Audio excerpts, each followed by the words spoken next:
จะมารีวิวนี่เหรียญดากบอลนี่ไปซื้อที่แมคโครนี่อันนี้จะมารีวิวอันนี้ก่อนว่าจะได้เหรียญอะไรมาผมจะแกะให้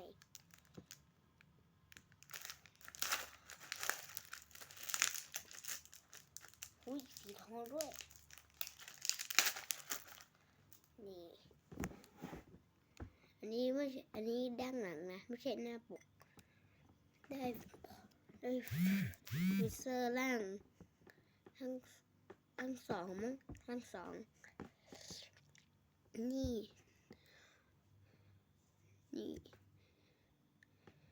แล้วผมมีเยอะแต่ว่าผมไม่ได้มารีวิวอันเดียวกันได้สีทองนี่ฟิเซอร์ล่างสองใครคิดว่ามาเป็นพ่อมันต้องมีผ้าคลุมอันนี้พ่อฟิสไม่ใช่อันนี้ฟิเซอร์ล่างสองและขนมนี้ซื้อได้ที่แมคโครนะตอนนี้ยังมีแต่ว่าไม่รู้วันอื่นจะมีไหม